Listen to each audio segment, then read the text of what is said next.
Da-na-na-na-na-na-na-na-na.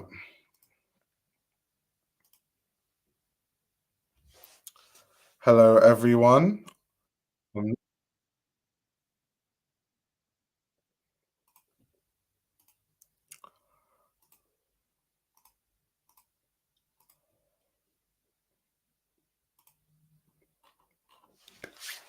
Oh, today's gonna be fun. I've missed doing live streams and like talking about the runway shows. Also, sorry by the way, because this live stream was supposed to be at 4 p.m.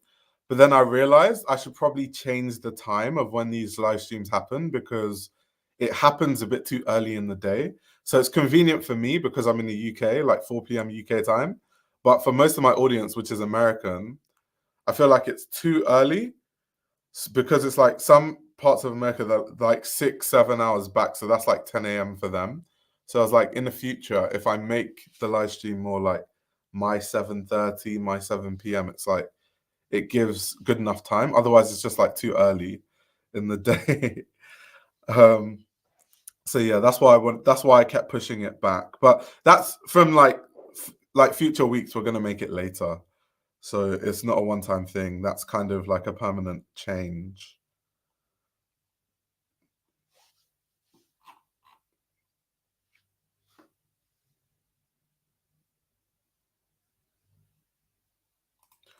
Oh, the show language talks about the lightweight dresses and floaty fabrics. Yeah, I'll talk about that. I'll definitely talk about that. At the 3 minutes mark, we'll get straight into the Prada show. With this live stream, I want to see if I can, if it's actually physically possible for me to keep something like sweet and short. We'll see how that goes. Oh, it's 2:30 p.m. for you. Where are you based? That's 5 hours behind. So where are you based? Or maybe it is 5 hours. I'm thinking of New York. I always thought that like New York was 6 hours behind. I could be wrong though. I could be wrong.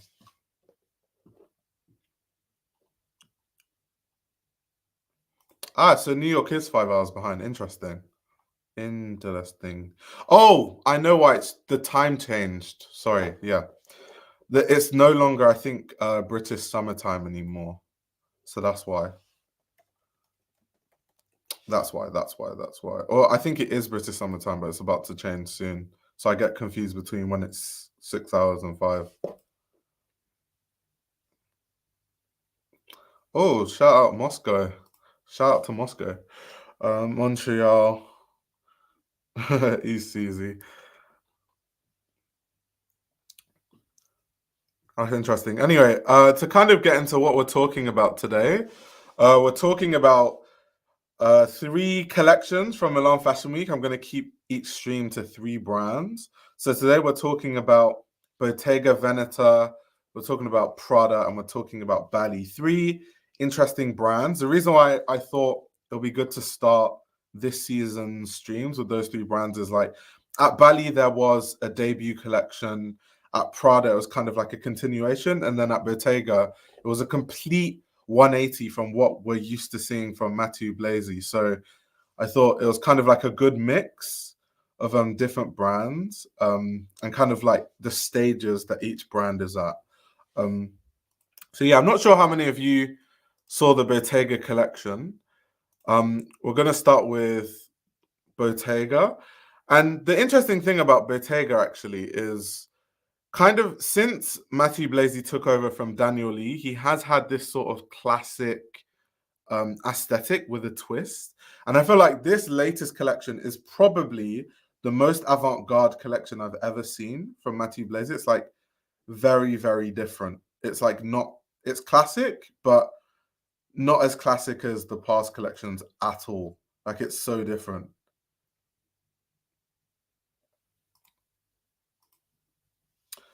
I thought, no, I'm not starting with Prada. Prada's coming next. Um, you guys can kind of read the press release later, but I really just talked about some of the ideas that Matthew Blazy had when thinking about the show, and one of the ideas being this idea of a cross pollination of cultures and what clothing would look like. So it's kind of like a meeting of worlds. So in an interview with Vogue, he talked about how he took inspiration from South America and Southeast Asia and Russia and Sicily. And he was kind of this idea of blending all the aesthetics to create some sort of like newfound culture. That's also why when you watch the show and you look at the set, you see that there was a map of the world basically, because it's kind of like this idea of like traveling and exploring new cultures and journeys through clothing, which I thought was quite interesting because a lot of the inspiration points of Bottega, like especially since Matthew Blazy started, like the past three collections, it was all about Italy. So it was all about kind of like Italian heritage and like a kind of like a study of moving through Italy and the clothing through Italy. And now, like I said, it's a complete 180, and we're looking at fashion from a global perspective, which is very different as far as Matthew Blazy's Bottega is concerned. Yeah, it is a very interesting perspective on jet setting. I think it's a more intellectual perspective. Also, what I love about this first look, because he said this collection is also about like continuation, that in that bag that the model is carrying is actually the first look of Matthew Blazy when he started at Bottega. So if you guys remember, in his debut collection, he had that look with like the sleeveless vest and the denim, and they were both made of leather. The model is actually carrying, you can see the denim and the vest coming out from the back. The model was actually carrying that first look, which was kind of like a very interesting touch. That was really cool. And then here we get the more classic looks before like the collection goes completely avant-garde.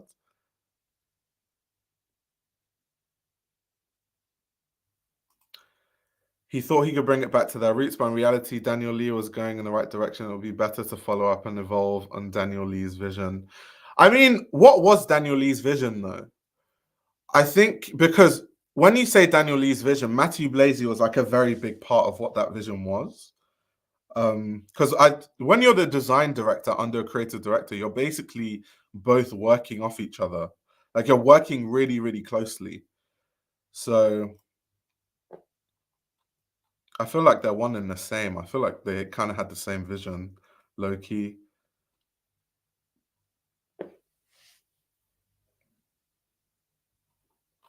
Also, so what is interesting about this collection, apart from obviously like a lot of the raffia and the knitwear, there's always a focus on like this idea of like Italian craftsmanship.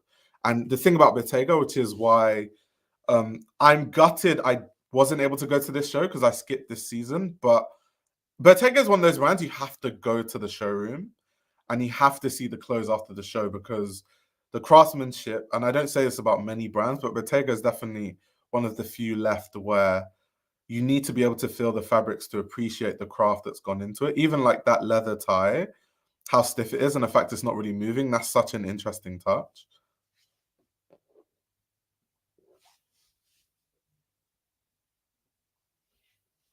I love playing the game of is it leather? Yeah, that's the thing. Like Bottega, especially like Matty Blazy has brought this idea more to the forefront, but this idea of like, oh, it's a shirt, but it's made out of leather. It's denim, but it's made out of leather. It's a white vest, but it's made out of leather. It's kind of funny. But I love it though. Because at the end of the day, leather is Bottega, like that's their heritage. And I like that Matteo Blasi has a way of making it fun though.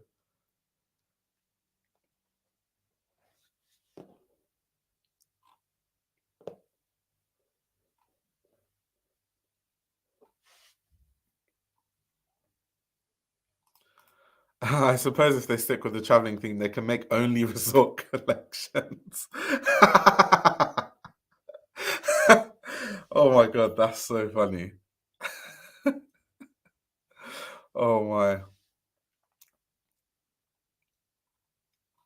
Well, something I even I was looking at in this collection when I first saw it actually was obviously I always talk about the footwear always because it's really important, but they had these like intrecciato cowboy boots that I thought were really cool. It's kind of like an ode back to Matteo's time with Raf Simons and the whole Calvin Klein thing. It's just interesting, really, really interesting. Sherlock Holmes vibes.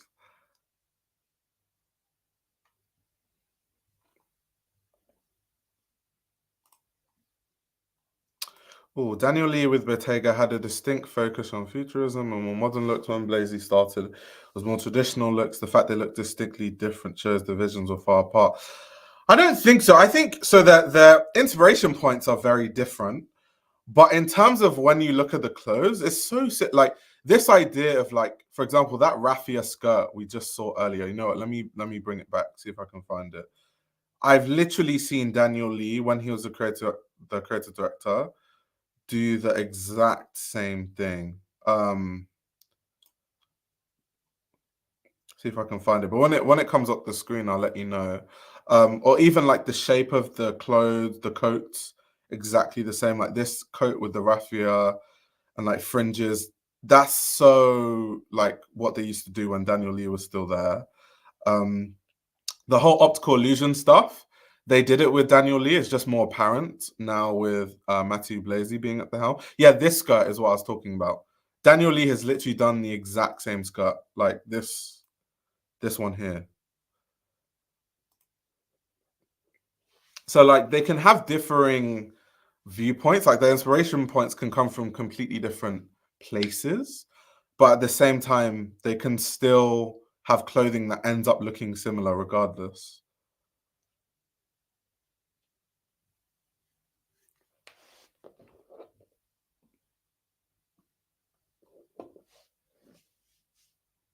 So that's what I'm saying. If we're talking about Matthew's first collection, oh, are you talking about just the first collection being different, the debut collection? I love Bottega under Blazy. I don't care what anyone says. I agree. I have yet to see a bad Matthew Blazy Bottega collection. My least favorite one was definitely his debut collection, but that was I can't really fault it because once again, it's a debut collection. You're kind of like trying to show your new vision of the brand. It's like a very difficult thing to do. And if you do too much, people will be like, oh, you're doing too much. And if you don't do a lot, then people are like, oh, it's underwhelming. So it's like you can't really win. So I think it was just like a changing of the guard moment. So I don't really judge people off their debut collections, to be honest. Um, I can comment on it, but I don't necessarily judge their whole like tenure based on that. But yeah, I'm yet to see a bad collection from Matthew Blazy, honestly.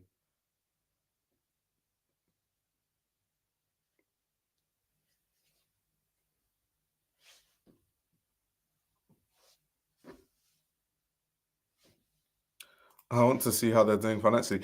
Last time I checked, they were doing quite decently. I'm actually gonna have a look. Give me one sec. I'm gonna look at H2 carrying financial reports and I'll let you know. I'm checking right now. Or H1, sorry, not H2. We've not even finished H2 yet.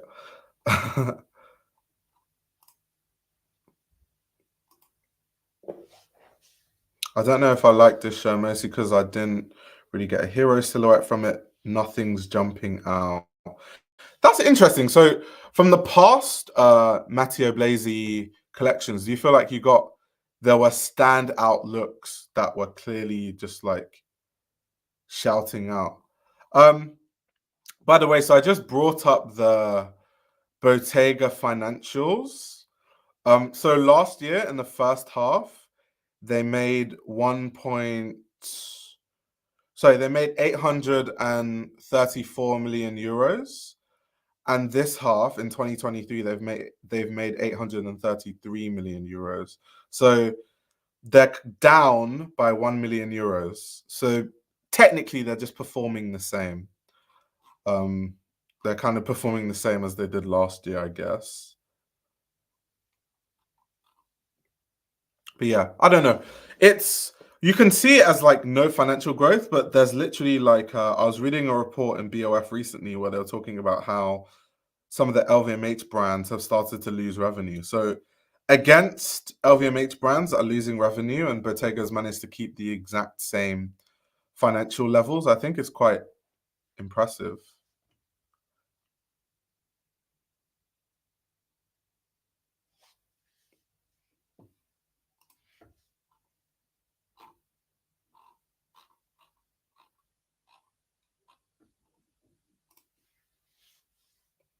Honestly, it's a very nice show. I wonder how much of fashion critique is influenced by cult of personality. Not really. I think so. I don't do that. Like, so for example, I was really critical of Peter Doe's debut collection at Helmut Lang, but I actually really love Peter Doe as like a person. I think Peter Doe is one of the most genuine people in fashion. But just because I like Peter Doe doesn't mean I'm just gonna like hold back on my critique. Um, like if I thought it was bad, I would say it was bad. It doesn't really matter if I like Matthew Blazy or not as a person. But I just think it was a really good collection. That's all.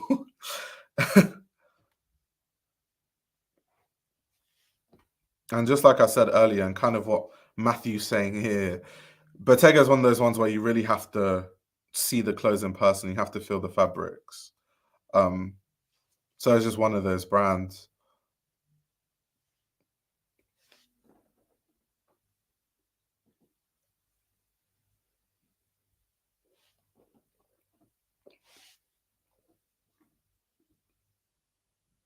Are you talking about Bottega doing 1.7 billion? Yeah, but we don't have like the year is not over. So all we have now is the half of the year reports, which I just read out. So in the first half of 2022, like I said, Bottega's revenue was 834 million euros, and this year it's 833. So they're literally performing the exact same. They're down by 1 million euros, which on the scale of these brands is quite irrelevant. And we don't know how they're going to perform in the second half. If they perform slightly better, they're going to make more money than they did last year. Um, so, in my opinion, it's not bad financial performance at all.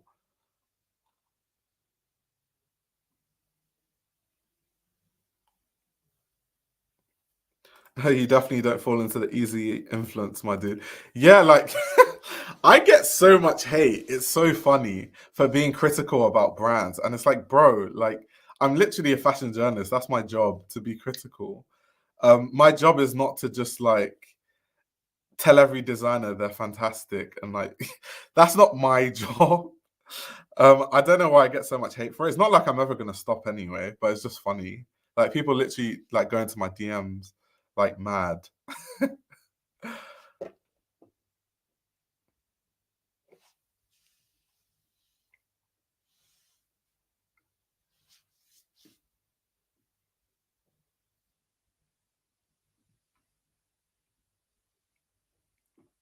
yeah, in general, what did you guys think about the show, like the clothes? I want to go on Vogue Runway and show the details so I can show you guys the footwear that I was talking about because I really like those cowboy boots. Also, Dami, if you want to join the stream, by the way, I'll leave the link in the chat right now.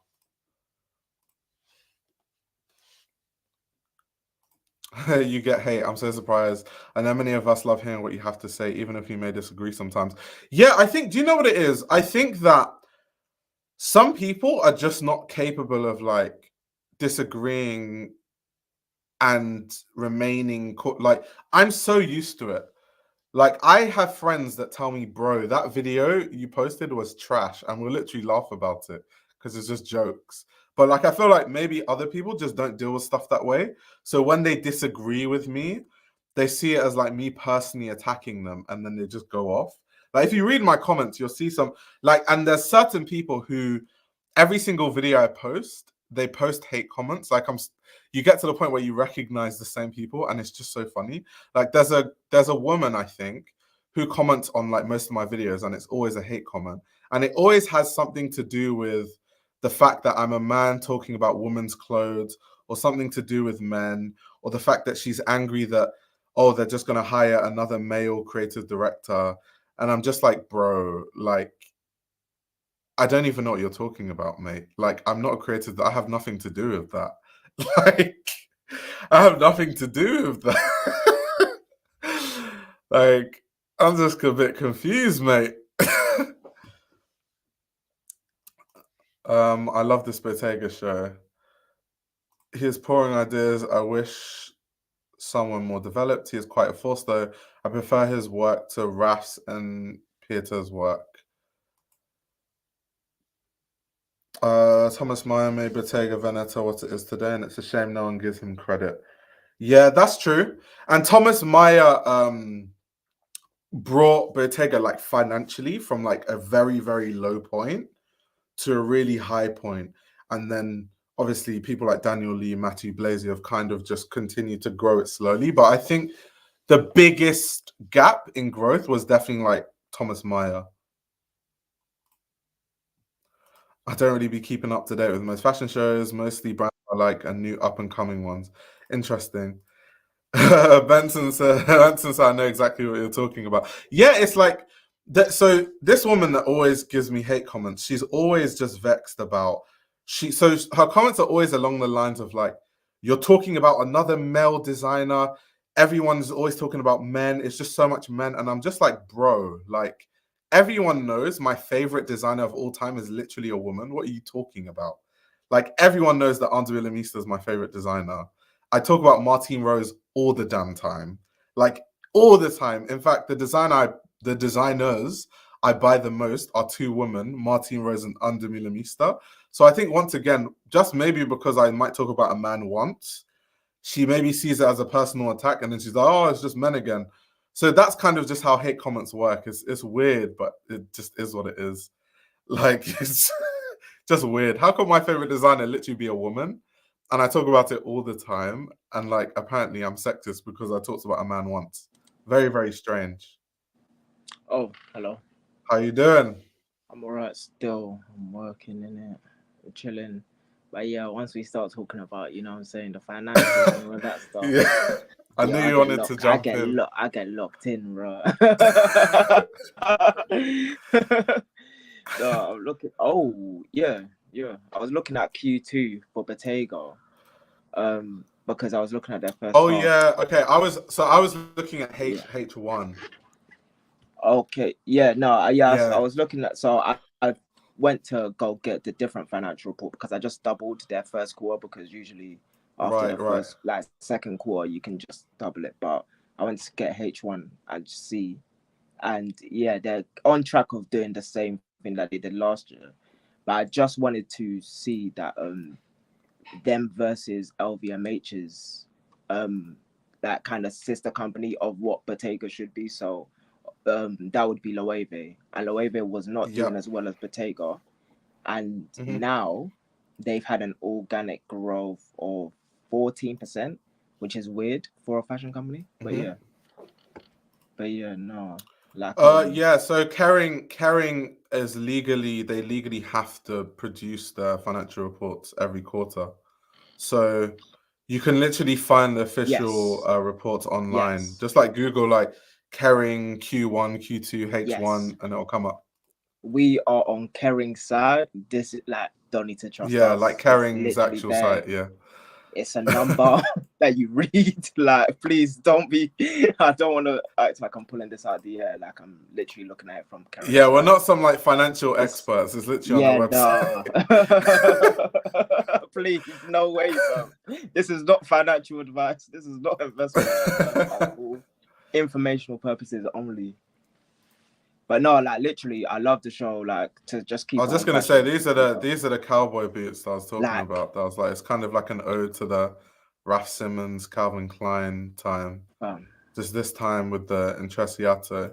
I always don't know how to pronounce that. Is it Intrecciato and yes, yeah, no, that's perfect. Intrecciato? Is Tresiato. it? All right. You know the rolling season. So yeah, but I've not loved this many looks from a show of Mm. like since yeah for a long time. Like, and I think the same thing happened with me with Diesel as well.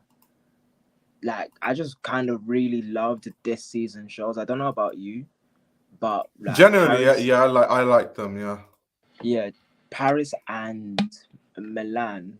Like Milan, I think Milan's above Paris, but I was continually surprised, like show after Mm. show, of like how much I actually enjoyed Do you this know what it season. is with Paris? The problem with Paris is that there's so many shows. It's hard to Mm, keep up. Like I can never keep up. I always have to just like wait. and then like watch all of them after, like when the whole thing is finished. But Yeah. in real time, you can't. It's too much. So it's just No like way. Milan. I can take in the brands a lot easier. Mm, I can really take in the shows, but in Paris, it's just not possible. yeah. Like after my day is done, like 12 o'clock in the evening, I'm looking at the shows, I'm watching a video, I'm scrolling through like a Vogue runway, and that's how I'm doing it. So I'm digesting it at the end of the Right, right, day. right. But yeah, no way, bro. Okay, so intrecciato. Okay, Intrecciato. Okay. interesting. I always thought it was intrecciato. There we Yeah, go. same. All right See, then. that's why we need an educated fashion audience Mm, mm, mm, mm, mm, to mm, mm. correct me on the pronunciations. Intrecciato. But no, yeah, this Bottega show, the bags, I really like the bag. The leather looks or the non-leather looks, however you want to put them, Mm. enjoyed. And yeah, like that look over there that you just passed, What, that this one? one, like the one with the multiple leather strap look. So like that Oh this one, yeah, those I type of like look. those. Oh Yeah. yeah, like the I guess people would say they're Margiela-esque looks. But Mm. yeah, I enjoyed them. Um, most of them are just like I like the I mean, heels. technically, Mathieu is from the Belgian school of thought anyway, so Yeah, there's that yeah. connection, the Belgian connection. Like you were saying, like this is probably the most avant-garde Matthew has been. So like even down to the Mm. shape of the heels that he's going for, like doing like an extra large tote bag and all of these other things, and like the baguette bag to the men and all of these, like just there's Even like details looks there like that this with the like pom pom esque things yes, coming from the sides, because he's done something similar where, but it's been like a trimming of a dress, not mm, just in random places. exactly. So he's like becoming more. I feel like he's becoming more and more emboldened within Bottega, and they're Mm. allowing him to explore more. And this is giving him like real action, and his work is becoming more active to me rather than static. I know you were saying earlier about Mm. his first show, and the first show was kind of like I know people wanted to love the first show a lot. Me personally, I didn't. But and it's not because I like Daniel that I So wasn't he disliked. running? I don't think he was ever running the whole. I think he was No, like in charge of like, I think women's wear or something like that at Margiela, like Matthew Blazy, yeah. And he also worked at Balenciaga, I think, if I'm remembering correctly. But correct me if I'm wrong. But I know he worked at Balenciaga and he worked at Margiela, and obviously he worked with Ras Simmons. Um, mm, so yeah.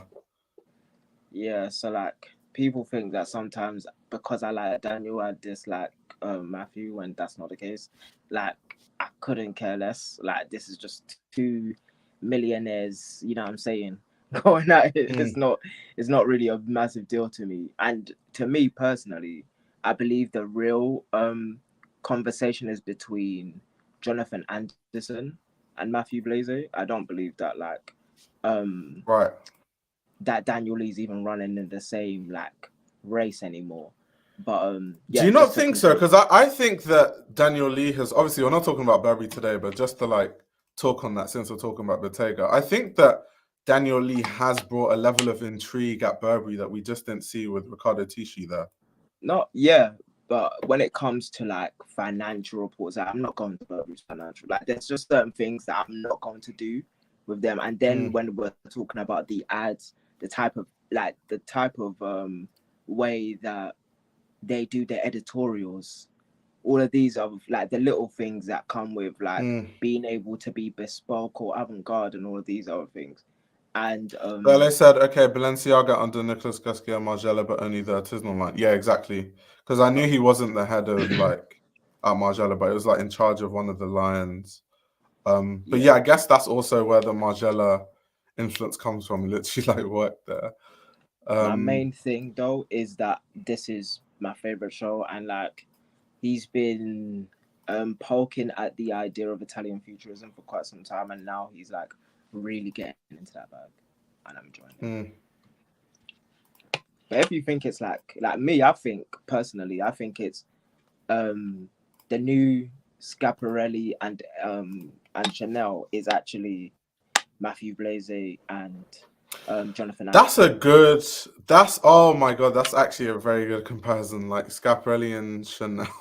That's so true because Jonathan Anderson is like very Schiaparelli-esque in terms of like the playfulness, the going into Yeah, different worlds, the surrealism, the avant-gardeness exactly. of it all, but still playing with techniques. And then like yeah, Chanel, because Bottega does make easy to wear clothes that are actually comfortable, but also just made in a very, very luxe way. Mm, Which is I guess Coco Chanel was she lent more on the side of even more athleisure and like even more just more about comfort than yeah, like trying to be avant-garde. And a lot of what Chanel did also was more so about like creating a uniform that women could wear day to night. So it's like you can wear yes, this that like transition. tweed dress and you can Yeah, literally wear it in the afternoon and then change like maybe your shoes and then wear it to a night event. So it's like this seamless wardrobe idea, which I guess like Bottega has been proposing for a while. they're trying to at least like, and that's my what's it called? My editorialized fashion take that I've been cooking for quite some time, exclusively on the Fashion Archive channel. I've literally been cooking that one for ages. But genuinely, everything you said and more, I believe like Loewe and Bottega, like the way that we're looking at them, that is the real verses. Because Mm, the way that, especially when we're in this like stealth wealth, like, oh, you can't see the money, it's like quiet luxury, all of this stuff. And Loewe, like I think we spoke about this like top of the year, didn't we? Loewe and Bottega are yeah. the two companies that are supposed to be that. So for their respective companies. So when we were talking about like Loewe's ads and the amount of ads that they're actually pushing and trying to grow the company, and I think Bernardo Arnault explicitly spoke about that.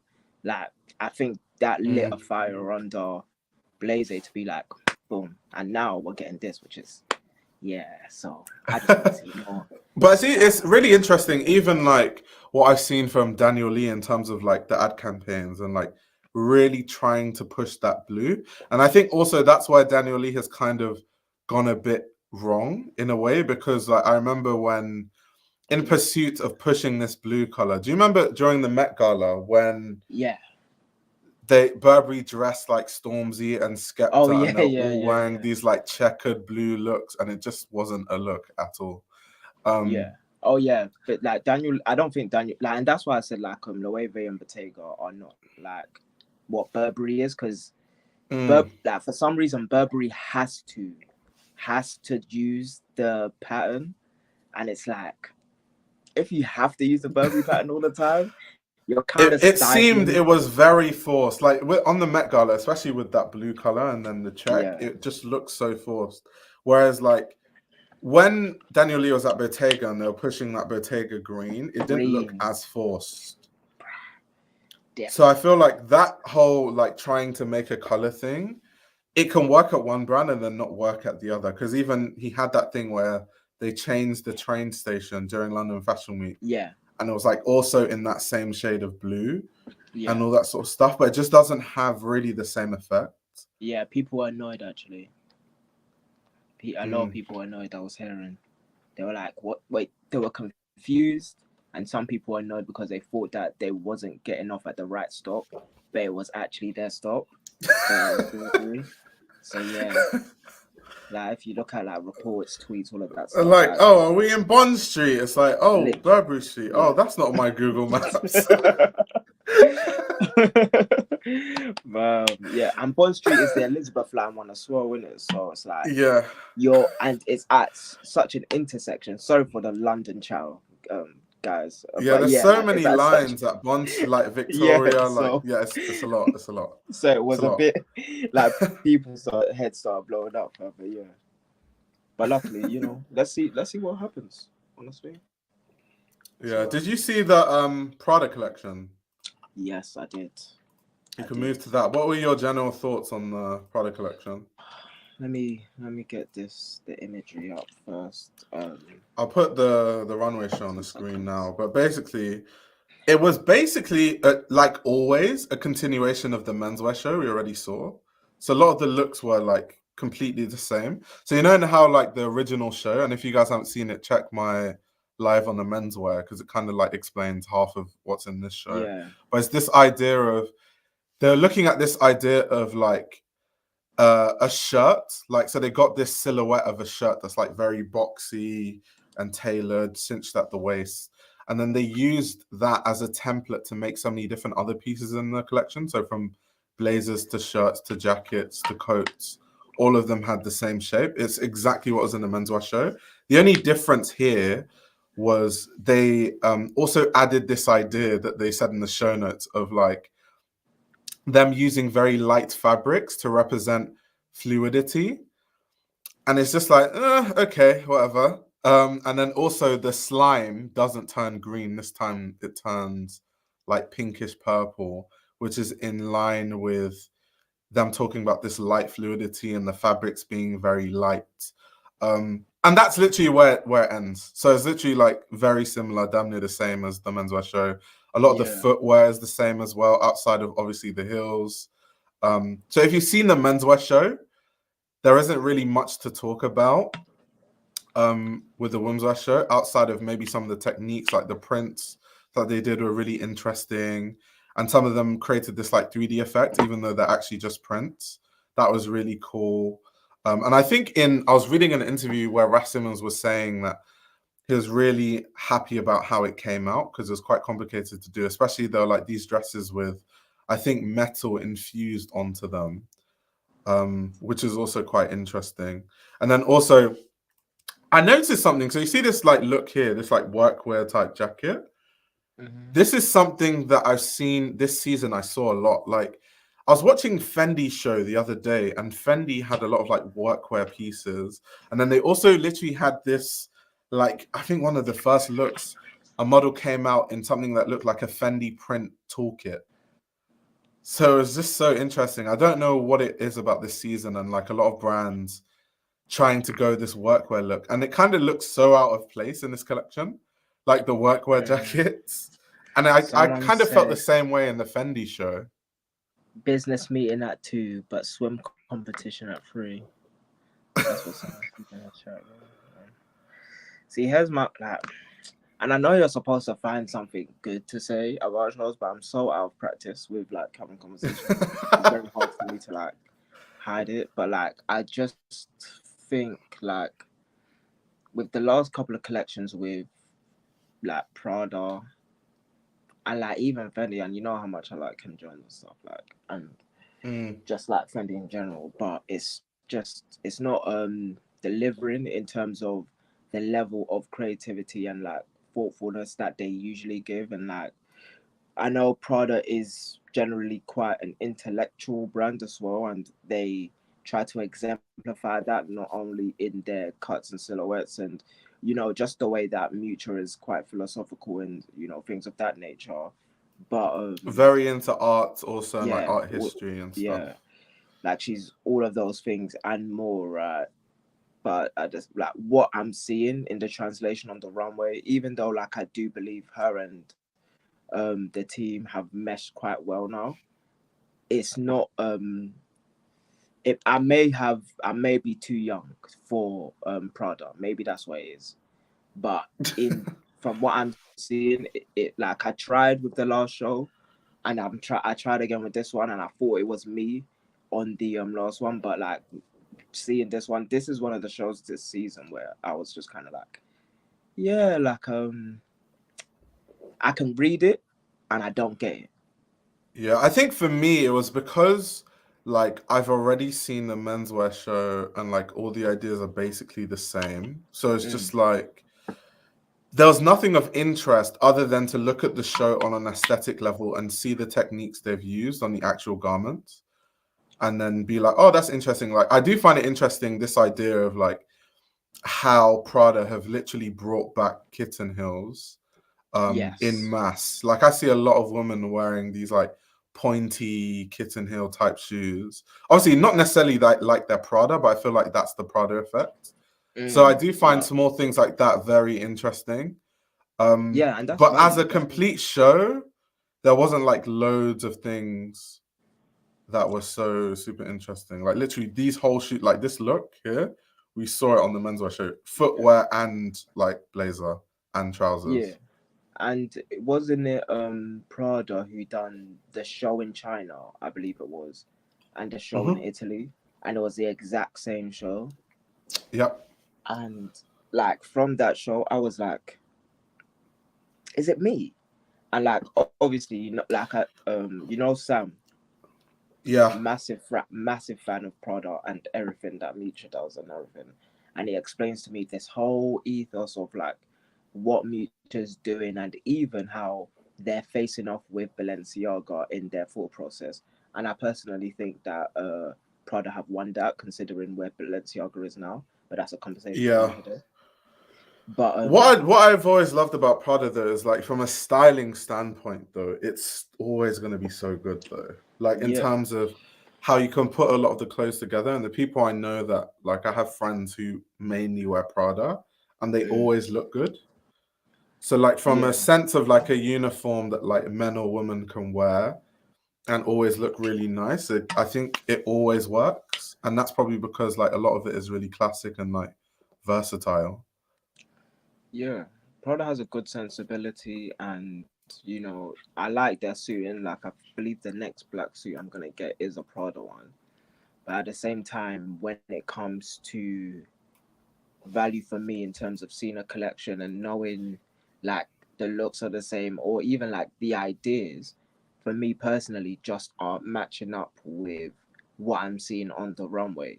Like that Mm, conversation and that line of thought, like in terms of that level of wow factor, it's not really impacting me as much as it should do. I think when I understand something yeah. intellectually, it allows me to enjoy a show even more. But Yeah, let me unfortunately, pause it's that. just That was a cute moment. yeah, it was. For people that don't know who that is, that's like Fabio on the right, and he's been like the design director of Prada for I think like 30 years or like more than 30 years. And I think he Some resigned recently, which is why yes, he came out to give a bow. And why I love that is because it's not like there's so many hands that have to come together to make a successful show. There's so many people that work in the background. So I always like it when they also give credit to other people who have been working hard and doing the really, really hard work in the background. I always love to see that. Um, because sometimes these creative directors get like main character syndrome and act as if they do everything and all the ideas are theirs when that's just never true, especially the bigger the brand. So that was really, really sweet to see. mm, that's sad though. Do you think like the caps on Prada, like the hats that they're pushing now, Yeah. are like quite futuristic, or do you see them as like very old school? Because there's two trains of thoughts to that. Uh, I don't know if I was going as far to say futuristic. I think it's more traditional than it is futuristic. Why? What do you think? Because like no, I'm just thinking about the consumer. Like there's the horse riding one and the racing hat that people can think of it as, and then there is the Yeah, 1970s space high flyer version of right. like the hat in terms. So like people just look at it differently depending on their references. So I just wanted to know what you think. Like, I think in some looks it can be like aviator esque, and then Hmm. but I don't believe that they're pushing anything generally futuristic. They're pushing more like a abstract modernism more than anything. So yeah, Do you know what I've that always thought about Prada? I think that they should scrap showing at Men's Fashion Week and just show at Women's Wear and then do a co-ed show. Because this idea of like having a separate men's and women's wear show with the same set and the same ideas and mm, basically damn near the same clothes, apart from some extra stuff for the women's wear. I've always just thought, why not just have a co-ed show? Like, what's the point of doing the same thing twice? I guess maybe it's a marketing opportunity. I guess like financially, like you're seen yeah, more. It's like an opportunity to be in the fashion cycle twice, I guess. yeah, exactly, But yeah, in terms of like from a aspect of like what you're doing is really interesting. I think they should just have one show personally and just show it Women's Fashion Week and then go off the men's schedule. It does show kind of a continuity in their Mm. like the thought process that goes behind it. That's something that I can respect, that like the menswear and women's show are complementary of each other. And I guess on a sustainability aspect, whenever someone sees like something like 90 looks or whatever, they start like they freeze. Like if I see over 100 looks, I'm thinking like, yo, like, so maybe that's part of the reason as well. And it's probably a disaster in the showroom for buyers. Like when you Mm, walk into the showroom and it's just like hundreds of different looks. And you're just yeah, like, damn, what are we gonna choose today? yeah, Like, you're what's gonna get going on tired. here? But yeah, man, no, like, no, shout out to Fabio and them, and Son of a gun says, I hate Prada co-ed shows, but I do agree the men's and women's have been too similar lately. Yeah. I guess because the co-ed shows are just like kind of like what you said, Dami, with like way too many looks. And mm, they're long as hell as well. yeah, that was like the Diesel show. I think the Diesel show was like, yeah, it was way up there. I was confused for half of it, and I think But this is Balmain why I does love co-ed. the not what'd you say? I think Balmain does co-ed as well, didn't they? Yeah. Yeah. Well, I was gonna say this is what I love about like not going to Fashion Week because like when I'm actually at Fashion Week, the reason why even though I'm there, it's hard to take in the clothes unless I'm like if I'm covering it for Vogue Runway, then yes, because I'll go backstage and I actually look at every garment. But Mm, if it's just me, I'm just gonna go to the show. I'm not gonna have backstage access, so I can't see the clothes up close. And I'm just thinking about like making it to the next show. So the whole time I'm at the show, I'm just like looking at the time, like, oh, this is a bit late. Am I gonna get to the next show? How am I gonna get there? So it's like you can't really take it in, but when I'm at home, I'm just literally watching show to show. It's so much more yeah. comfortable. You know what? I think your next long vlog should be like a BTS of you like running around Fashion Week and actually them seeing the pacing of it, because it is actually quite intense. No, Like, and I know I think people do have an understanding. I mean, G is like yeah, because obviously for guys that don't know, Dami and I went to Paris Fashion Week, the like last menswear season, yo, and and yeah, that was we were menswear. like, yeah, and that was menswear, not womenswear, That was which has menswear. way more shows, way more like way bigger, way more events happening. And menswear, I was shattered because I was Yeah. going from show to show, covering for so many different magazines.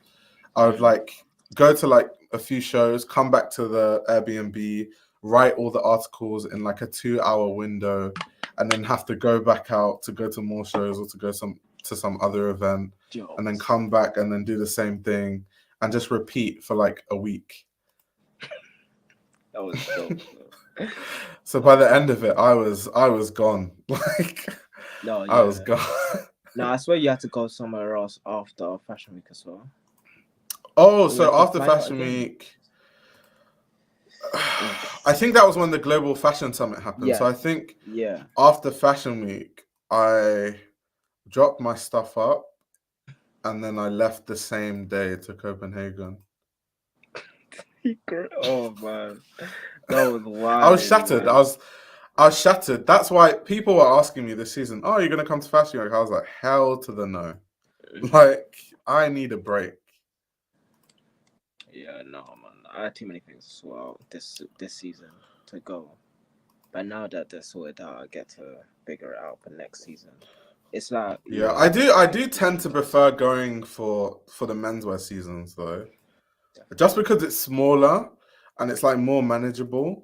I just feel like with the women's wear, it just gets out of control. It's just too Yeah, much. like I don't know what would be what would be the best incentive for me to go to women's. Like I need Mm. to know. I don't necessarily have a massive incentive to go to women's wear yet, But if someone gave me one that and I was like, you know what, that sounds reasonable, then Yeah. I think I would. Al But said the like workwear jackets are jump scares. women's wear is just it just seems so intense, man. Like and the girls on social media, like fashion Twitter, like they everyone's like trying to post first and do all of this. Like it just seems There's like that too. I'm like, Although bruh, luckily my content doesn't rely on, because the content I exactly. make is I'm either live streaming about the runway shows, I'm just making a video analysis on something or like a Q&A video. So it doesn't Mm, rely on me having to be the first person to post something. So lucky. luckily I don't have to fall into that I'm trying to like be the first on TikTok to like post a video of this runway show. I just don't do that. Yeah, no, man. That's so intense to me, man. Because Way too then you can't even intense. digest it properly. Like, what do you actually like about it? Oh, I like the You can't circles. digest anything when you have You to can't. post all the time. It's like even like I don't know how magazines do it, like all the fashion publications where immediately a show happens, they have an IG post with the full analysis, and I'm like, the show's barely finished. Like, how did you Yeah, even collect your thoughts to write this? Like, they're damn. still in the taxi. Because They're in even the like, car. because when I'm like reviewing shows, especially when I was doing the Vogue runway stuff, it's like, because we have a 2 hour deadline for people Mm, that don't know after the show happens to submit the article. And within that 2 hours, you have to go backstage, you have to look at every single garment to see like what fabrics they're made of, blah, blah, blah, blah, blah. Then you also have to interview the designer themselves and like get home or wherever, or sit down somewhere to actually write the article. And within that process of 2 hours, I'm collecting my thoughts constantly as I'm like trying to remember what the designer said and like transcribing the interview while also kind of writing the article simultaneously. And I can just about get my thoughts together cohesively after about 1.5 hours. So I'm like, after 5 minutes, I'm like, yeah, I don't know how they do it. mm. Yeah, no, man. More power to them. More power to them. Oh yeah, It is no. a good skill though, because I have seen like analysis of runway shows after 5 minutes. They're actually really good. And It I'm like, makes damn, me. It like, does. Yeah, it makes me understand I'm Vogue like, Runway damn. more. Makes me understand Vogue Runway way more. Yeah, because Like Vogue Runway, all the articles there's a deadline. So instantaneously. because it has to come out almost immediately because people are waiting. Yeah. Like even I've had times when I'm live streaming and people are like, it hasn't come out on Vogue Runway yet. It's not up on Vogue Runway. So Yeah. like that's the Yeah. I thing. was literally thinking about that. I was like, I want to see the show. It's not on Vogue Runway. I'm like waiting, refreshing. So yeah, no, I get it. Vogue Exactly. has a Like task. we've all been there refreshing the page and stuff, Yeah. So waiting it's for like. the review and the images to come up. So yeah. So it's partly my fault in terms of like, you know what I'm I'm saying? part of I'm Like, part of the problem. because they can't put up an image without writing something about it, can they? So it's like, yeah, They these do are it very hard. sometimes, but it Yeah, looks it looks odd. So they it prefer to does. put them out at the same time. Yeah, no, it makes sense. It makes sense to me. So, are you reviewing Bally next? I've not seen Bally yet. Yeah. We're talking about Bally. Yeah. Um, I'll put it on the screen. Um, and I'll put the show notes on after. But for guys that don't know, Bali has been kind of like a mess. Oh, Most of you remember that. Remember, Ryuji yeah, yeah. left I just like it all came back to me. after like less than two. I think he only did like one or two collections. I think it was actually one collection or Yeah, I maybe think it was two. one collection. And he left, and then obviously that whole controversy came out about like his business partner calling him out and saying that he was mismanaging funds, blah blah blah blah. Um, and it's kind of interesting that they've kind of gone a completely different direction at Bally, because when Origi was there, it was kind of like this like jet set Hollywood LA thing. And bro, if you look at this set, this is so like Yeah, going back to like our like roots, like Swiss kind of roots, kind of looks kind of Italian. Obviously, it was in Milan. It's just interesting how they're just doing a complete 180 from Origi's yeah. stuff. This was like super, super classic. Mm. So it's like one of those debut collections where it's just like It has to just be the like, I designer. understand to position. Exactly. Yeah, I get it. I get it. And yeah, also I wanted to something I actually wanted to bring up because for guys that don't know, the new creative director is Simone Bellotti, and Simone was at Gucci for 16 years. And I've always said, because you know how there was a time when we were talking in fashion about how a lot of the creative directors, like it seems like when Future was getting hired and all that stuff, it was like it just seems like it's only celebrities that are getting hired. But actually, Bruh. all the recent things we've seen has just been people that have worked at brands for like 15, 20, 25 years. Like look at like Moschino, look at like Bally, like all the brands now. It's just like, oh, this Bro. person has worked at Valentino for 15 years. This person worked at Gucci for 15. I kind of like that though, because now we're actually giving the jobs to the people that do kind of deserve it because they've honed their skills in the industry for Yeah. ages. So in a way, fashion has actually gone back to people that are super, super qualified, have the degrees, have the experience. I guess because they've tried a lot of experiments and they just haven't worked. Look at Ardua Lamista. They tried to do the whole Ludovic stuff, and then when all of that was gone, they're like, okay, we're going to hire internally. So I've seen that fashion has kind of gone back to that like old guard of like just hiring people that have like Bro. done things and honed their craft in the industry. Just think about what you know about business. It's easier to hire internally than it is to find someone from outside to learn the whole business and put them not even and in the middle, at the top Always. in front. Like, let's be honest. Like, who really wants to hire someone at exec level that hasn't already been in the company? It's never really the first option if you're Or running at a real another business. company, but for like Yeah, at a similar level and for like loads of years.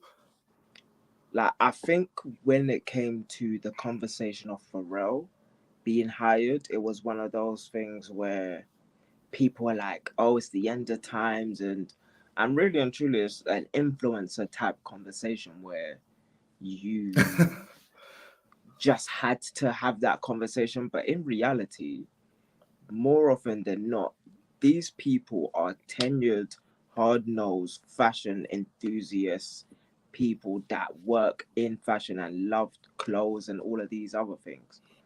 And like, this is their lives for the most part.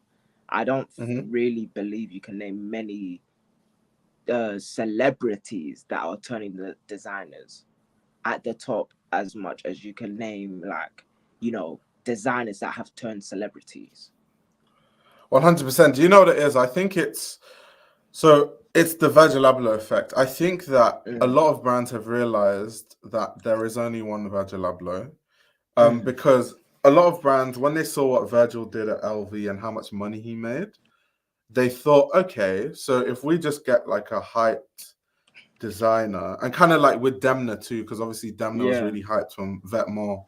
So it's like the Virgil Abloh and the Demna effect, and they're like, okay, if we hire like some hype designer who's done something cool at their brand, and none of the other ones worked. It was only Demna and Virgil that worked. Like Rigi didn't work, Ludovic didn't work. Like all the examples, when you start thinking of it, they didn't work. So they've actually realized, okay, there is only one Demna, there is only one Virgil, and now they're just hiring people. Oh, this person has worked, been a design director or head of accessories at Gucci for like 20 years. Let's hire him as the creative director. He's experienced type thing. Um, versus what they were doing before. So I kind of find it interesting how there's been like a complete shift. Someone said, apart from LV, yeah, I guess apart from LV, like with Pharrell, everyone else, all the other hires we've seen, and apart from obviously Future at Lanvin, which is hilarious. Um, which is Yo, absolutely hilarious. bro. Um, The funniest thing about the long phone is that I've not heard of Peep. Like, everyone's Lil Bo Peep, all of this stuff. But like, I think that what you said was spot on. Like, one, yeah, Demna and Virgil were enthusiasts before they got their major positions, and they were tried and tested in running a business in fashion first. Virgil more than Demna, but really and truly, it doesn't really matter at that level that they were at. And then when they came in, they made billions. Everyone knows the story, don't need to retell it. But I think that's the most important part of it. And Pharrell, obviously, is quite an abstract hire, but at the same time, he's made money in fashion, and he's also been known to be a fashion enthusiast. So when Yeah, it comes to like the discernment of the companies, like it's only down to them to really like be cognizant of who they think that they're getting, and do they have the money to be hiring someone that is a quote unquote celebrity that's that a good does point fashion. also. Because part of the discourse when I was discussing this with a few people the other day is that also a lot of these brands can't actually hire a lot of these like huge name celebrity designers. So hiring all these internal people, I think someone also alluded to it in the chat, can help Mm, keep the cost low because they can get away with paying them less. yes, Because you're not yes, having to bring some celebrity that's used to making millions doing campaigns.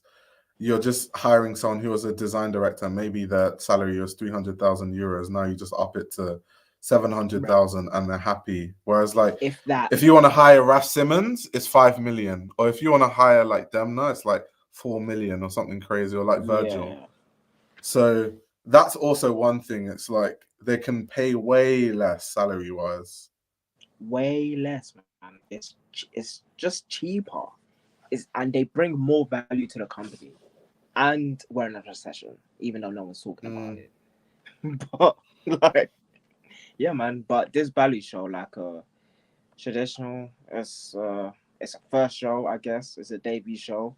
I ain't gonna judge. This is a good point, but what I will say about Louis Vuitton is that so LV obviously makes most of their money from the bags. That's what everyone cares about. That's what most people buy.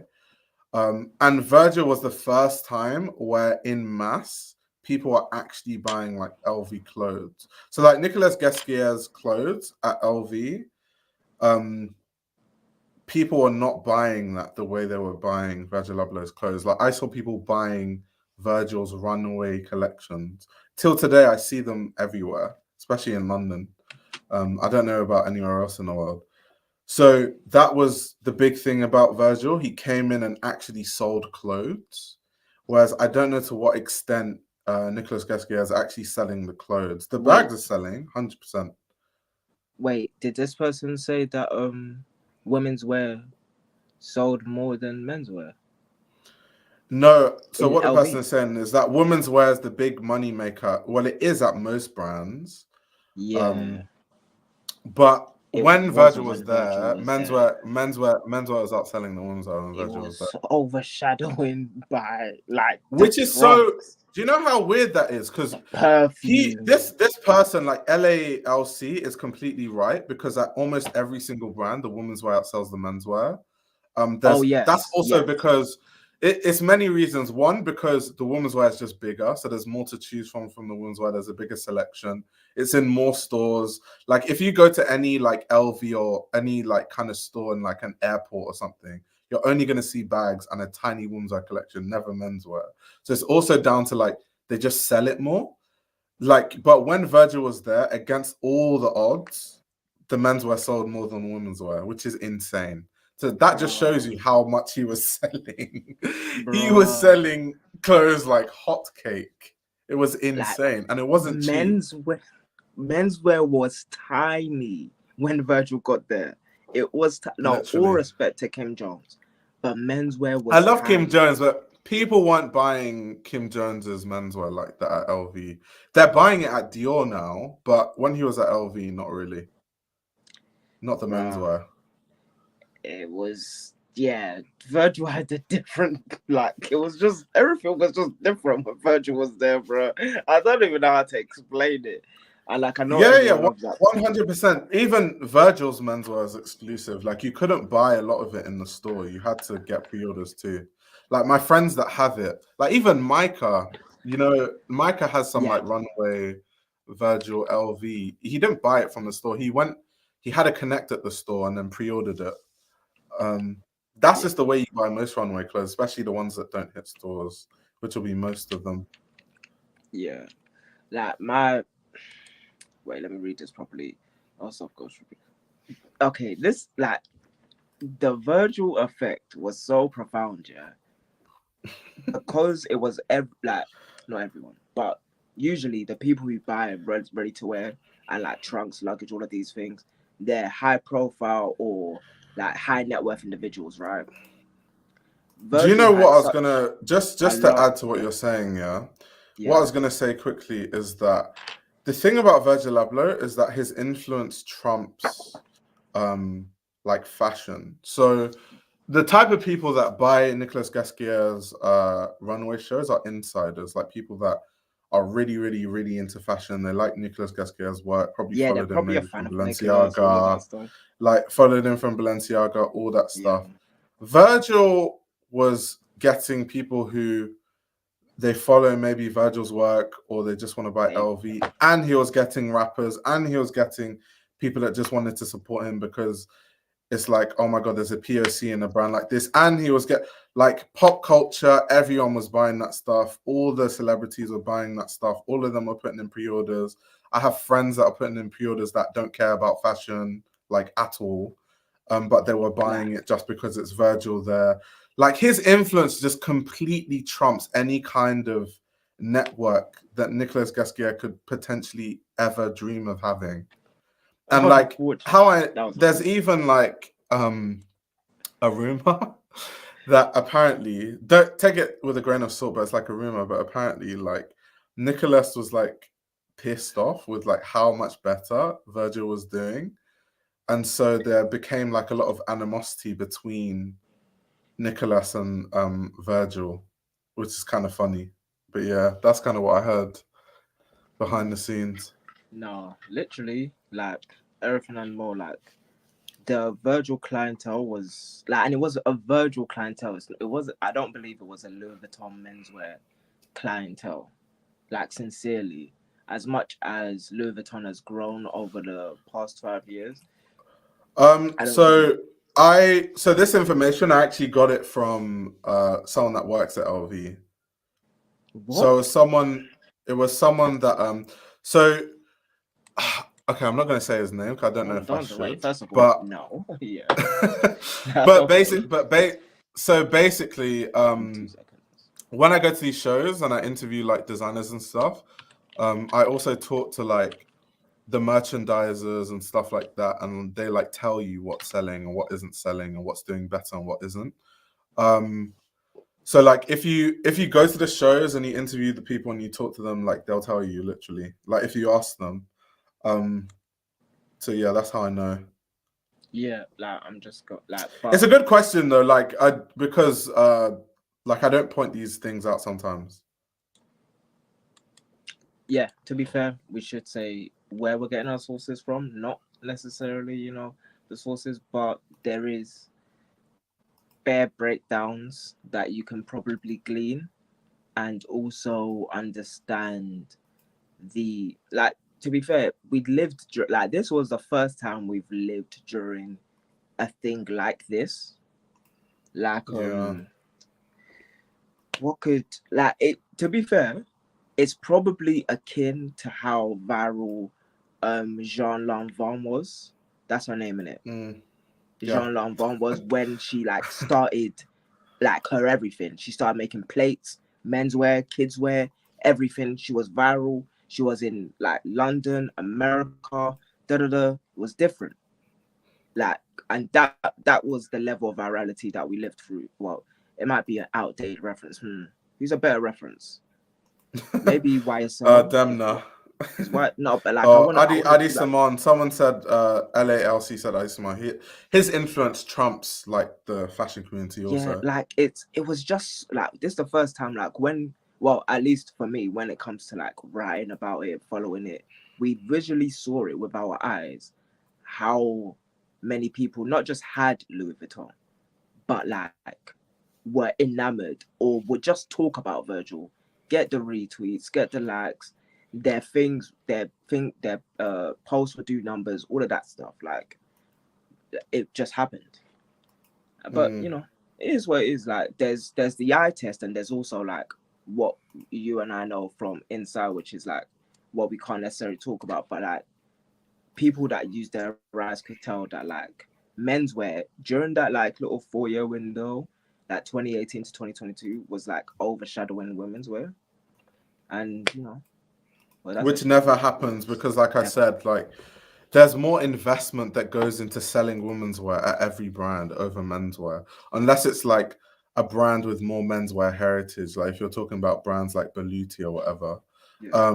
like otherwise, there's just always going to be more of a push on the women's wear. Like literally, as a man, most brands, apart from like the pre-order method, you can't really buy menswear from a lot of these brands. Like even I went to Bicester Village the other day.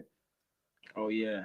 Most of the stuff was women's wear. Like you go into all the shop because people are like, oh, you can get good discounts. I'm like, okay, cool. Let me pull up to Bicester Village. It's all like women's wear. That's Like unfortunate. there's barely any menswear. There's like the random like suit in the corner. It's like, oh, you ask the like Mm, the store, the people that work in the store, like, oh, where's like the menswear? They're like, oh, basically, if you go upstairs, mm. there's a corner on the right hand side. Oh, fam. There's That a is corner on the right hand side. jokes. You'll find a few blazers and shirts there. As opposed to when you The go only to the only brand that Harrods. had a good menswear selection was I think Acne Studios, and that was it. That's kind of hard. Like when you go to Harrods and you see the Louis Vuitton section in menswear. I think they've got like three. They've got like the perfume and the Yeah, trunks place. And then they've got the menswear, the actual menswear, which is kind of cool. And some of yeah. that stuff, man, different. It was just like everything was, bro. I can't even But explain it. obviously, It felt because of good. the influence of Pharrell, that whole Virgil effect is obviously going to continue. Uh, um, because once again, his Yeah, influence trumps fashion, and it's like yeah, it's way different. even Like, even like with because obviously I did the live stream on Pharrell's runway show, and a lot of the hate that I got was from people who obviously just like Pharrell's music, and they were like, "Tough crowd, aren't you?" Like tough crowd. wait, Like that's funny. They know Pharrell from the music, and that's probably like, yeah, YouTube algorithm yeah, being so they're smart. just So it's like, like, who? Most of the yeah. comments were like, "Bro, you've not achieved anything in life, bro. Why are you talking about someone that's the creative director?" I'm so happy. Oh man, I only came with that one for the last 10 minutes, which is bro. That would have been a long day.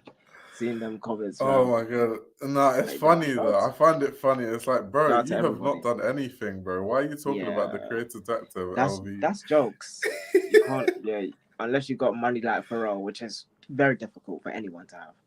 But Yeah. it's actually more than difficult. But yeah, you can't talk This about is him. a good critique, It's by the the joke. way. I called the stream midway, so I went back to the beginning. I have serious ethical concerns about Blazy's vision for a global culture homogeneity. Yeah, that's a good point in terms of because his idea was like obviously it's inspired by all these cultures merged into one.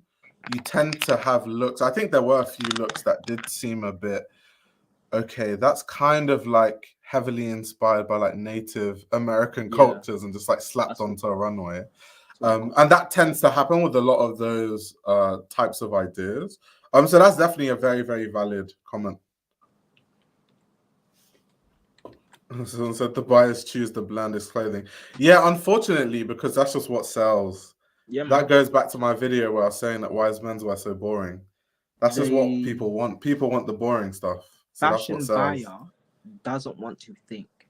You know what's funny, yeah? When I was working in fashion sales, one thing that in retail as well, one thing that I noticed was that like people were more inclined to buy if you said this is a really popular item, as opposed to if you want to really take a risk.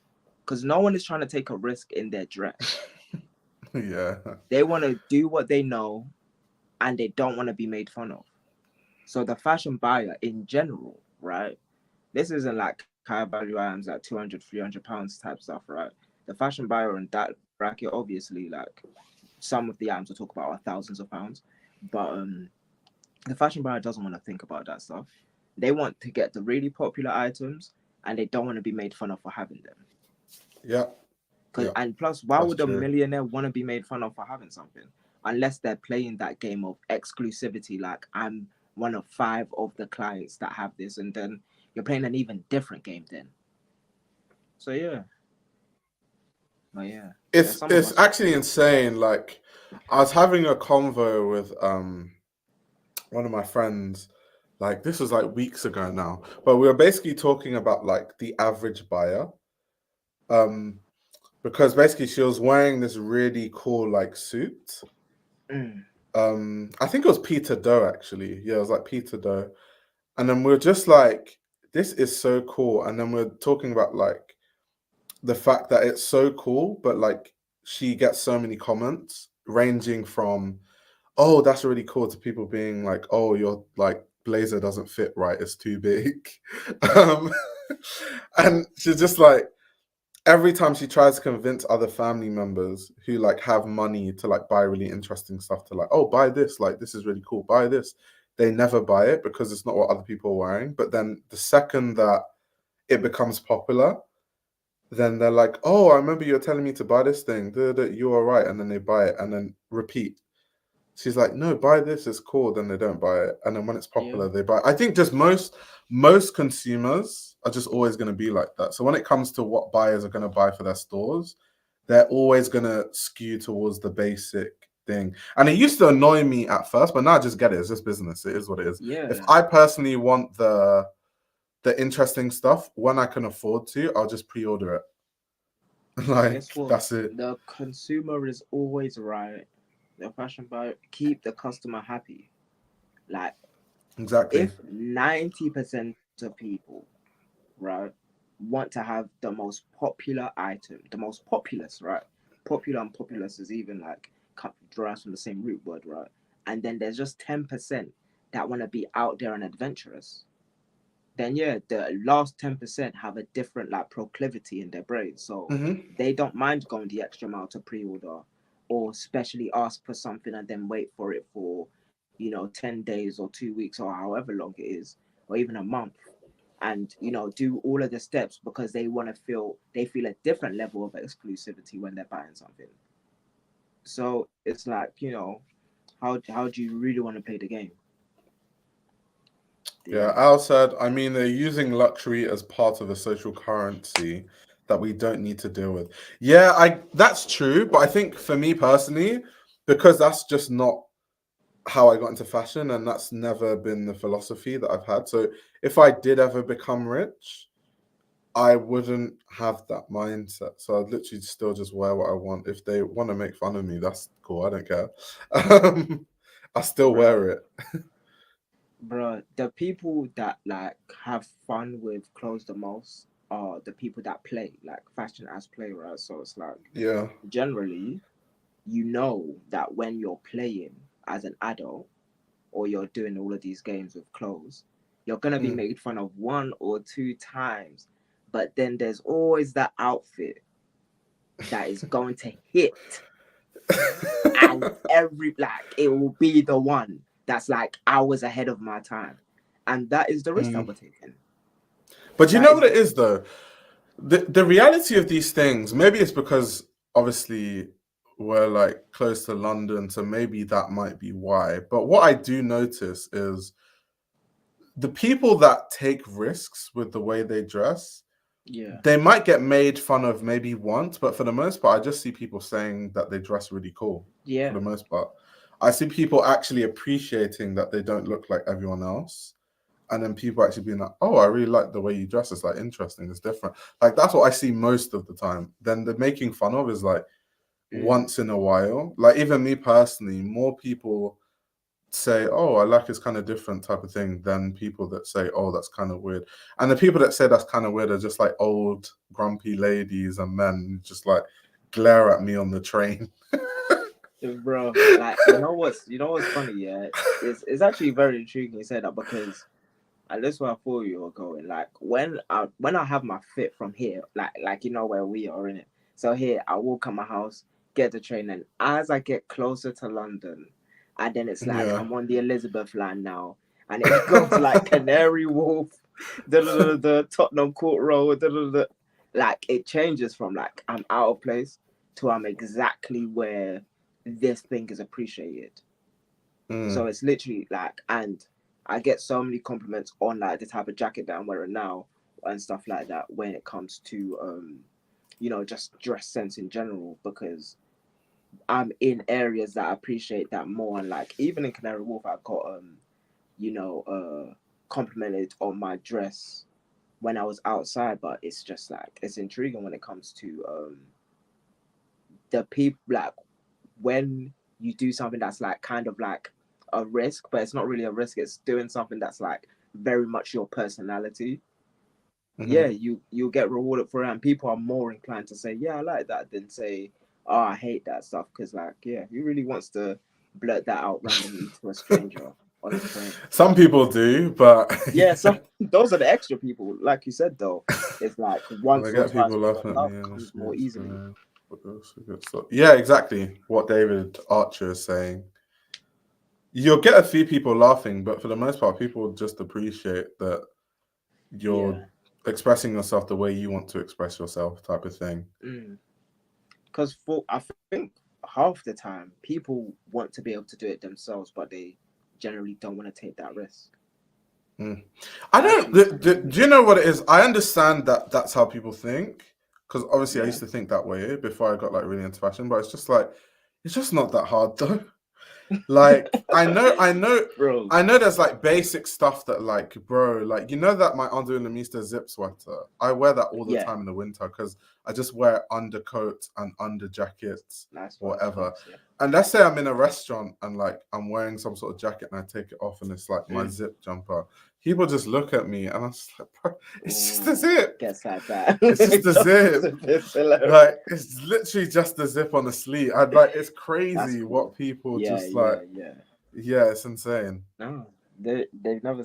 Unfairly, you're probably the first person they've seen with that as well. Yeah. So yeah, no man, that's interesting. That's interesting.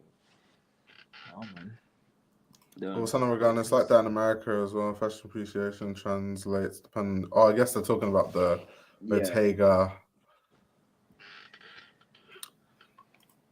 No, yeah. it's interesting though. Like I love experimenting. Or I used to love it much more. Now I want my uniform.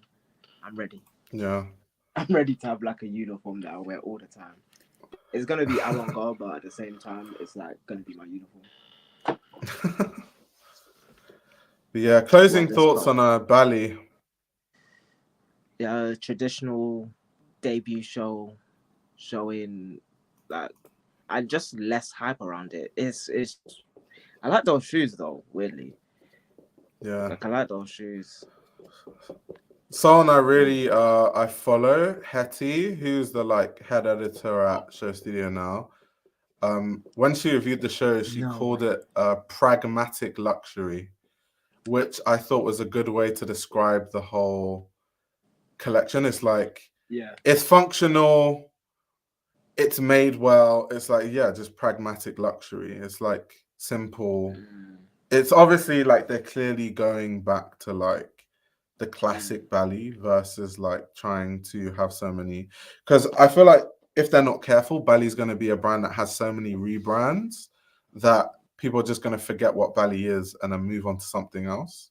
mm. So you really do have to cement a signature that people go for at Bally. You can't just be like Luigi and then it's like Hollywood and now it's like this and it's too much.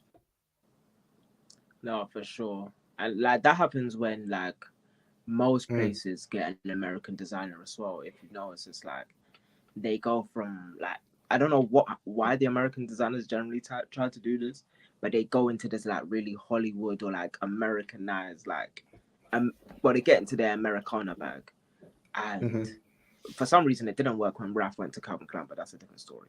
But they get into their Americana bag, I and then love those collections. It just wasn't selling, but same, yeah. same, same, same. But yeah, like but then when the American leaves, the company literally just like removes like as if they're scared. They just like dash everything away, and it's like, yeah, no, let's go back to the roots.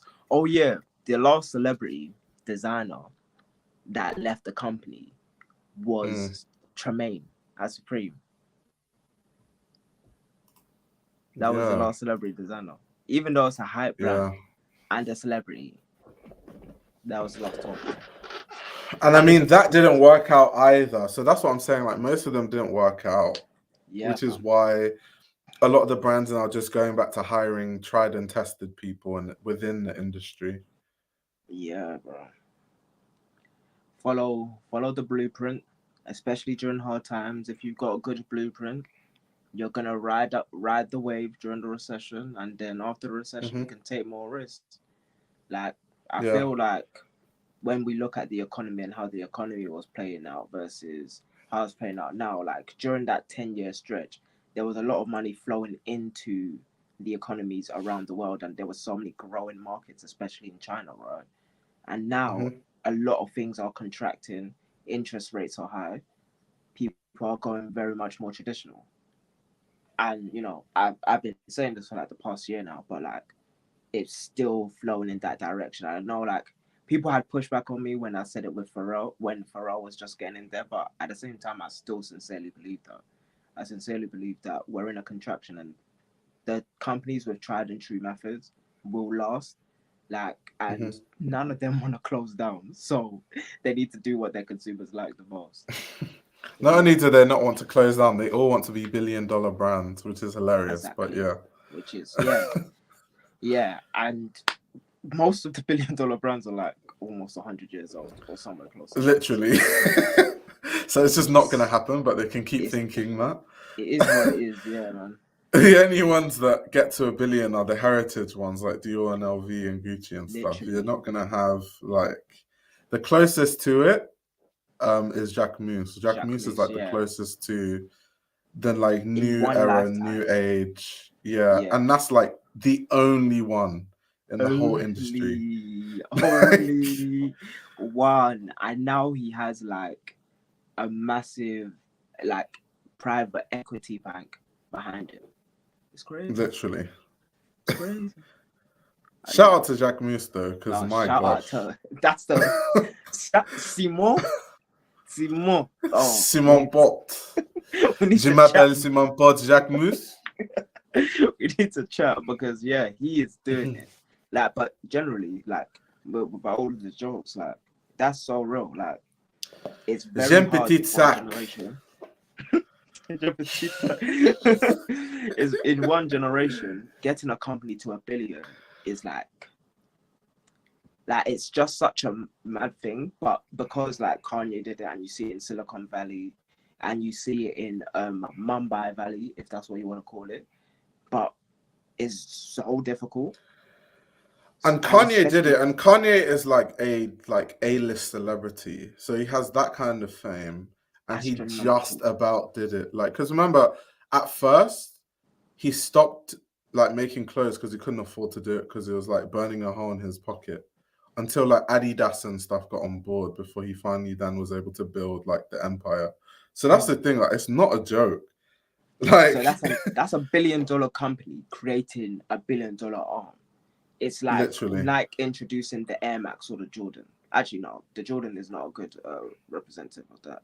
But yeah, Nike introducing another line like Nike Tech Fleece, and the tech line becomes like billions or whatever because they're in $1 billion company has the cash flow to put into another Yeah. part of their company for it to grow, and they've got Becoming long-standing billion dollar relationships. brands and this shit is a pipe dream. Yeah, it is a pipe dream, but it's fashion houses will never be too big to fail like the legacy houses.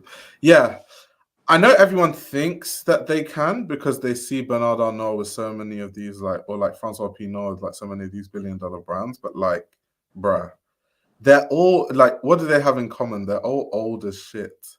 Like, and that they have associations that as a new brand you can't compete with You can't.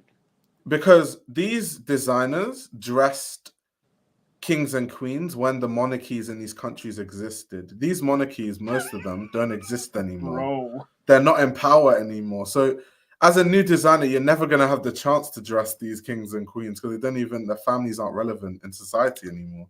It So doesn't. like, It doesn't so, even make sense, fam. so you're not even if you tried, you're not going to be you're not going to be able to market the same we dress kings and queens from around the world because they just don't exist.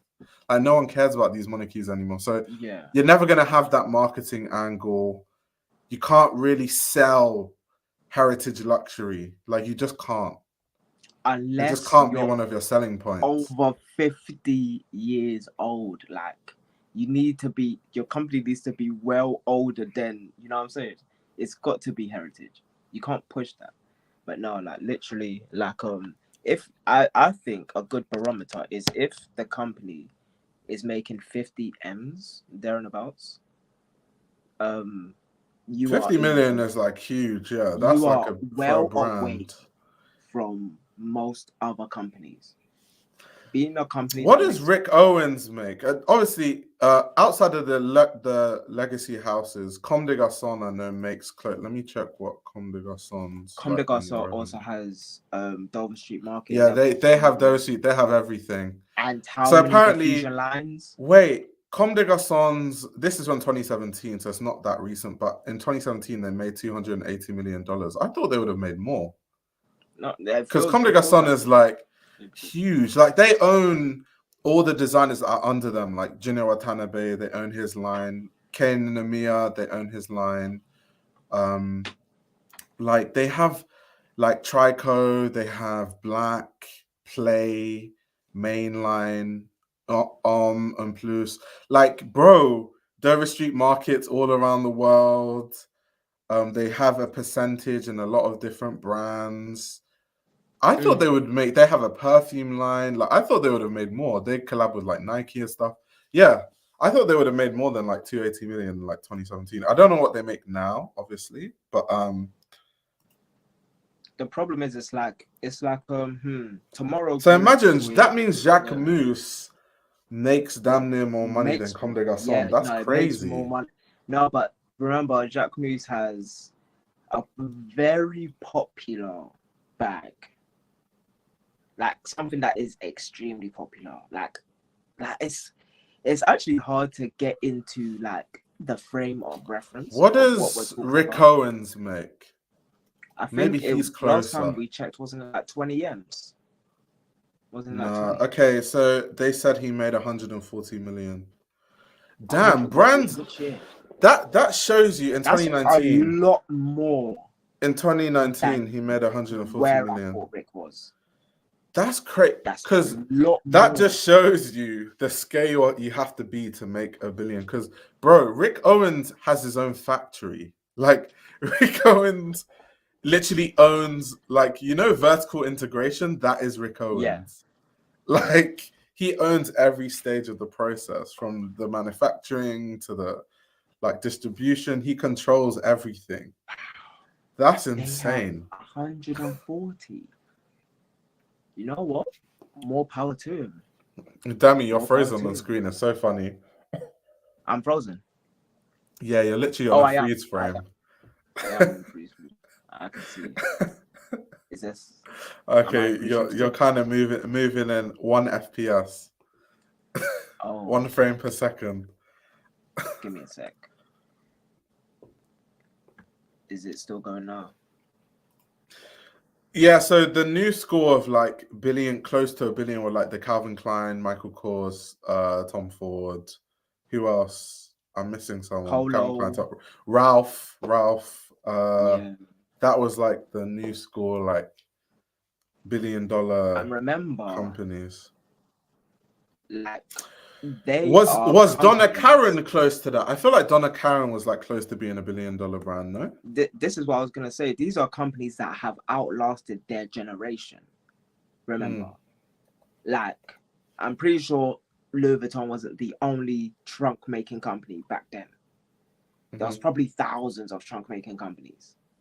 But what I'm saying is like they outlasted Steve Madden. Steve Madden is trying to come back, but it's not what Calvin is. It's not what Polo is, and it's definitely not what Rick Owens is. Mm. Like They outlasted Orbe. They outlasted. Oh, he's gone. um, Dammy, he left us for a bit. You're muted, by the way. But I was going to say quickly that Donna Karan's revenue, their annual revenue, I just checked, is $440 million. So Donna Karan is also one of those brands that when I think of like what brand could be close to like $1 billion that isn't a heritage brand, it came to mind. But even they're not even halfway there. Like to be $1 billion brand is a tough task. Like it's yeah, it's like a crazy feat. But Michael Kors made all his money because they were selling bags to suburban mums who needed a bit of class signifier. Well, LV also sells to this demographic, but the price, yeah, that's true. That's very true because LV can sell across, but Michael Kors can't because super rich people probably won't buy Michael Kors, but they'll buy LV because it's more of a class signifier. So yeah, that's funny. Dammy said he got a phone call. But yeah, it's really interesting how a lot of these brands, they're just like pushing to be $1 billion brand. And as we've seen, it's a lot more difficult than a lot of these brands think. Um, so yeah. In general though, what did you guys think about the Bally show? And then after that, we might wrap up the live and then we'll be back again next week.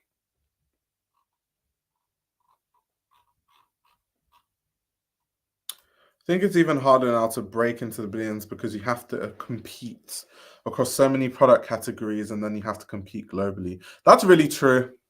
That's definitely very true. Like there's just, especially because of like the internet, there's just so much competition, like so many people that can make so many different things. And it's so many brands.